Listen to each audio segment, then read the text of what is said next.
Akkuma argitan haala kanaan bareechee gidduu kanatti immoo ittiin naqaaf jechuudha. Waan biraa ittiin dabalu kana malee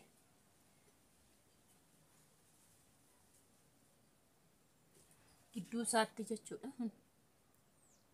Akkuma argitanii baqa kanarra dhaquu fi bichaadha. Asitti shaayiin danfisaa achitti buna xiqqeessee maqorqoraamaan fayyadama maaliif asin naqa waan ta'eef kanarra xumureera jechuudha. Kun akkuma dhaquufitti dhaqe baqa laayik gochuun dagaatiin asini akkuma asitti ganaan bunaaf shaayii xiqqoo fudhadhee deema waan ta'eef yaada keessan barreessa. Hayyee nageenya waaqayyoo isiniif haa baay'atu akkam jirtu nagaa keessan ani nagaa gooti har'a koottaami marqa xaafii wajjin hojjanna.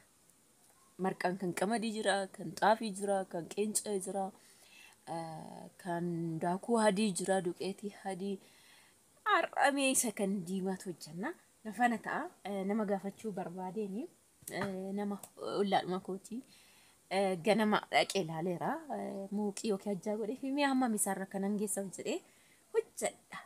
Ogummaa walii gadi bahuun har'uma kun har'uma iskiinaa yaalleen. Ish nargina.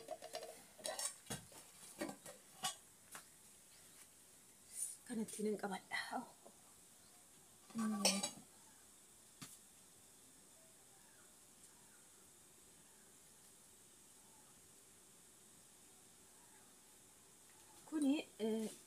Bishaan kana na barbaachisa yeroon amma bilchaatutti jala distii eenyu waan taateef achittiin qicaa bishaan dafee akkuma argitanii asittiin irraa naqaadha. Ni nagaa jedhee yaada. As naafaa taa'u na barbaachisa jechuudha kun.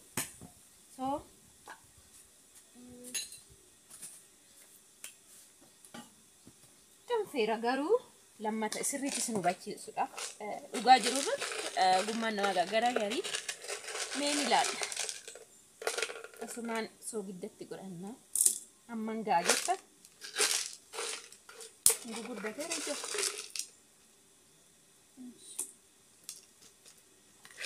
Inti nagaana gurguddaan keessa buuse gudii kootti ta'e aadaaf bobeen sirriitti silansaatiif qilleensi napheera. Kana qopheeffadheera argitaniittu as jiraanneen isiniin jedhe as jira kun diimaa jechuudha. Xaafii diimaa isan hojjedhaadha.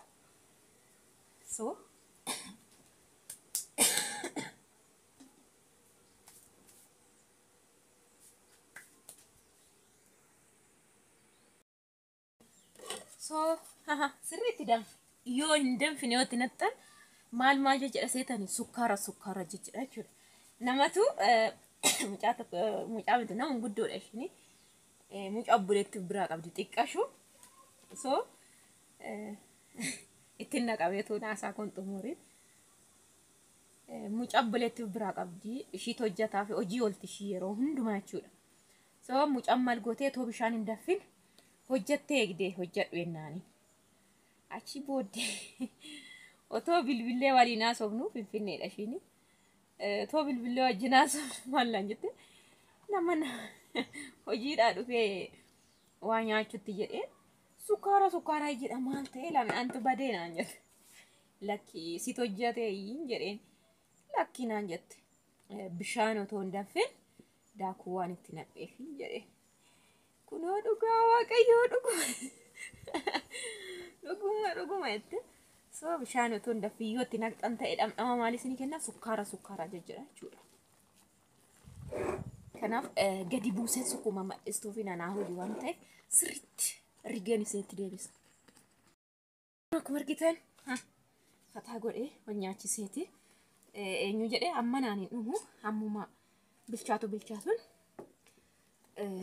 sukkuma jechuudha sirriitti wal nyaachisaa yeroo sana mirxii ta'a jechuudha. Anaa olii waan ta'eef argitan tokko naa badhee hojjechaa jira.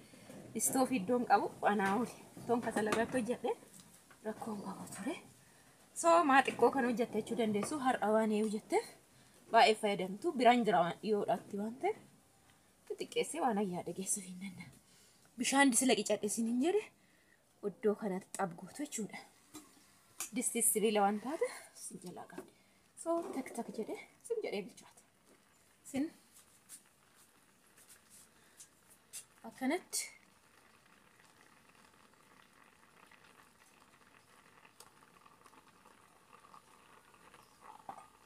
then kanas akkanuma gootanii ol keessu jechuudha. Daftanii ila walumaan jirra. Afaana ta'an fagaatinaati. So yoo kun isinitti hime fixa. Naan jettee mucayyoon egaa bilbilteenatti himte. Kanaafin hin jedheeni achi waamtee gaafatte. Bishaan danfisteertaa seeraan danfeera. Naan jette. Achuma illaa hin danfe. Kanaaf akkan ta'eeni isa ganneesumaan innumsan isuma haa hojjette fidin jedheen jette isumna moromtuun adda baasa jedhe. Fidi jedheen achumatti fiddee akkasumatti isumarraa hojjette daakichus. Bishaanis danfisneeti nanne dhuguma sababaan danfineef akka ta'e adda baafatte jechuudha. Maalumaan mucaan mi'aara reefuman dhufee nyaadha. Sukkaara jechuudha jennaan itti kolfee kanaafi jedheetti hime jechuudha. So yoo bishaan hin danfine rakkina qaba. Sukkaara yoo jijjire adda baafadha kun nama akkasitti hojjate. So asitti dhadhaa qaba gaayyuu. Egaa kan warra boodanaa isuma ta'edha eenyuun faashiniin baaldiidhuma kana hin jaaladhu ture. Injira garuu xuwweenis naneewu hin jedhu nan bitadha. Isinitti agarsiisa. So isa kana fayyadamaa jechuudha. Asumaan xuwween naasin hin jedhu ishee bifa kana shaklaa akka kana akka moqorqoraa kanaatti buuftu jirti. Ishee bitachuu baay'ee das nama itti ishini nanaawwaa garuu zim jedheetu man isaa lan man arga. So akkasii ture sochoosa. Nan ture dhugaa.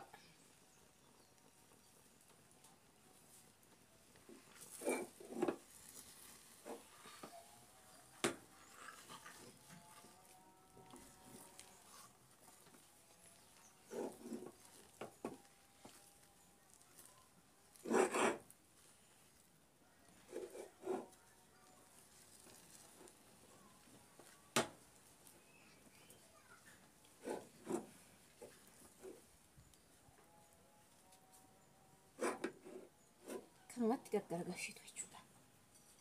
Amma gisee baay'ee sassaaqeera. Viidiyoon hin dheera ta'een dhadhaaba. Gara bilchaachuutti jira. Daqiiqaa 15 hamma 20 sinii bilchaata. Otoo qamadii ta'ee baay'ee fudhata yeroo. Otoo duqeeti ta'es akkasuma. Kunis akkasuma garuu hamma tokko dafee gad of kenna. Garuu qamadiin irra tursiisuus hin barbaachisu. Yoo barbaachisaa ta'e daqiiqaa 30 oliyyuu jechuudha. Na akkasii gisee baay'ee sassaaqxanii ilaaltanii bisheessitu. Yeroo baay'ee ilaaleera. Bishaan sanan bifa dheessitti qiqqiceera. Jala siitti qiccu xiqqeessitanii akka distiin jala hin tuqne jechuudha. Yoo kasala fa'i ta'e dafee sin harkaa gubata. Kun istoofiin illee waan jedhu inni kun baay'ee ho'a jala masaka ho'a. So anu faana ta'an madhumaatti amma asittan kana naqadha jedheeni. Okay.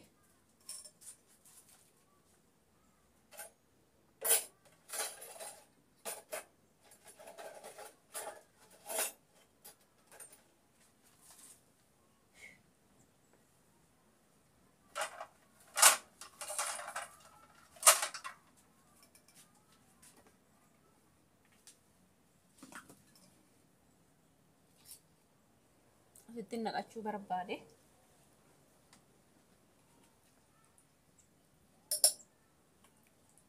Ho'isuudhaaf jechuudha waan biraaf miti.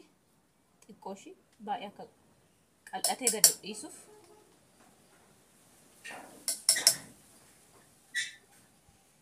namoonni tokko tokko maa baay'een hojjetin jechuu dandeessu yaada keessanii baay'een barbaachisu ka har'a waan ishiin isa ganamaadhaatti bari'u waan ta'eef baay'ee fayyadamtu amma tokko yeroodhuma waan taate geessuu fi barbaachisa malee jechuudha. So akkasii bifa kanaan kana as keessatti noo ifadha xiqqoo jechuudha.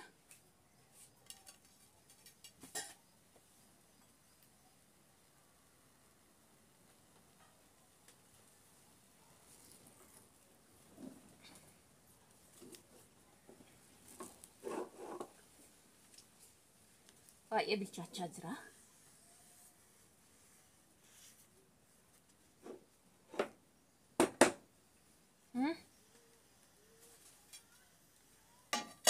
Xiqqoo wayinnaa fi yeroon xumuru eessatti qopheessaa kana maan kan keessa kaa'e moonyuun seenaa asittan qopheessa jechuudha. Gaaf ijoo xiqqoo fayyadamti ammaaf waan ta'eef.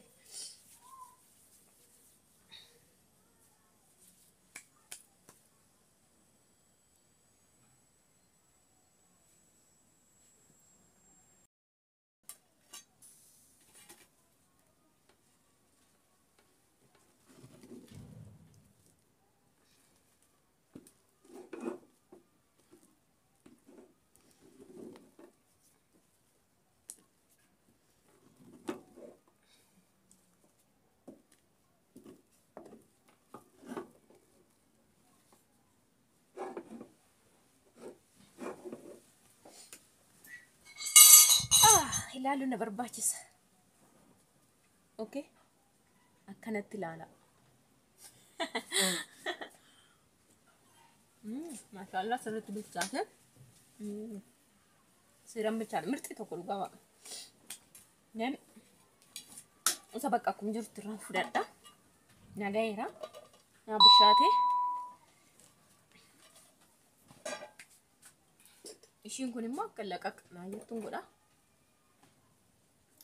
Astimmo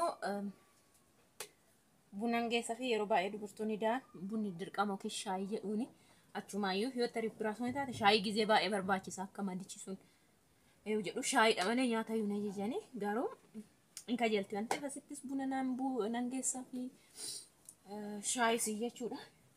Bakka kanu.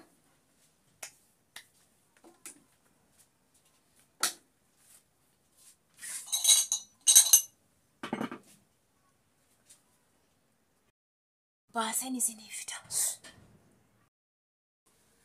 As taa'een baasee mijeesse isiniif fida. Nafaana taa'asin seeraan waa inni fakkaatu noo larkisaa asirratti. Asirrattis baasuu danda'a garuu waa irraa olee natti hin tolu. Anuma faana taa'asin. Anuma faana taa'a.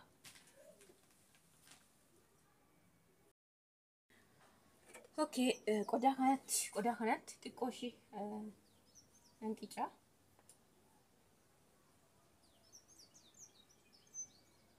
Bifa kanaan.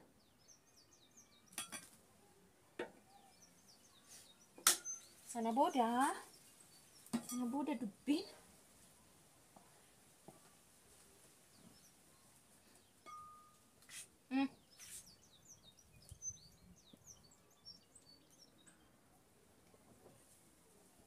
akkana fakkaata. Kun immoo isaan ittiin nyaadhe miti laanne ittiin nyaadhe kunuuti. Nama baartu sini. Uy, smart.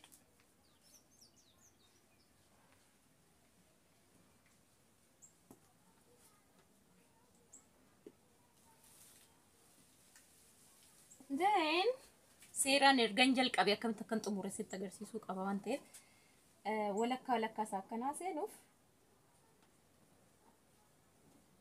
akkanatti itti naqaa. Okay, anuma laala.